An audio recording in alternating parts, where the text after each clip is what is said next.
Hi, my name is Peter Rydell and you're watching Energy at Work. Today I want to talk about Intel, the microprocessor company from the US.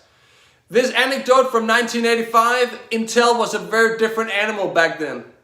It was known for memory chips. It has been hugely successful in the 70s manufacturing memory chips.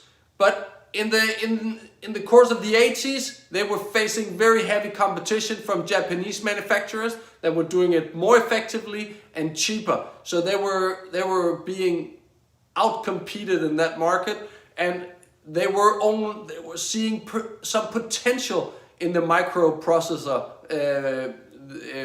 part of their business that they were developing.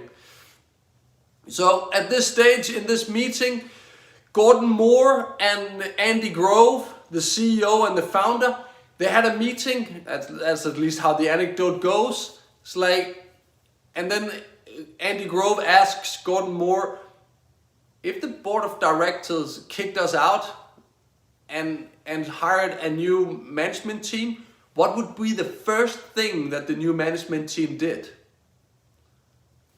They would shut down memory chips immediately, was Andy Grove's response.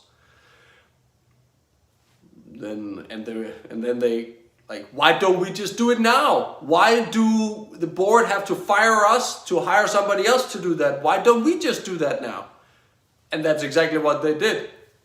They went out, they shut down memory chips, they put everything into microprocessors, and Intel had 20 years of unsurpassed growth, becoming the #1 microprocessor manufacturer in the world. That's a little bit different now, but for this story, it was absolutely the right choice. So what happened in that moment, in that meeting, where they have this vision? What would a new management do if they were put in place? They would tear us out of memory chips. Had Gordon Moore and Andy Grove suddenly become more intelligent? No, not at all. They were the same people that they had been the months and years before this meeting.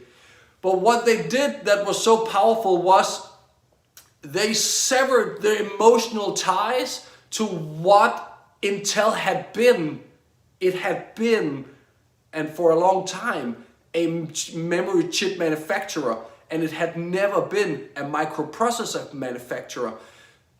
But so this identity, they were kind of clinging to this, and that was holding them back from making this right decision.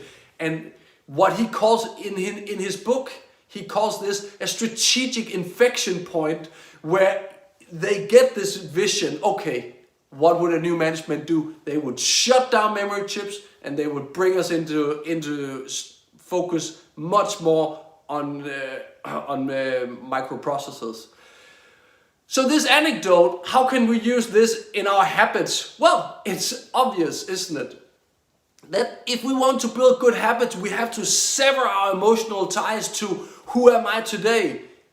I have never been a vlogger until I made a commitment that I would be video blogging on LinkedIn. But could I sever my emotional ties to be, no, I don't like to have my face and my videos in the public space? If I could sever those emotional ties and put a new focus and install a new identity, then I would be successful in making this change.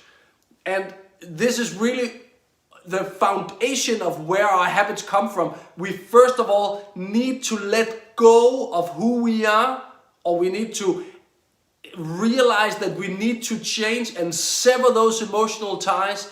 When we do that successfully, that is when we give ourselves the opportunity to move forward.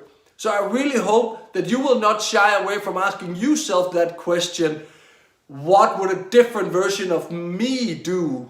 What would a future best version of myself do in this situation? And that answer yourself should do right now. Stick with it.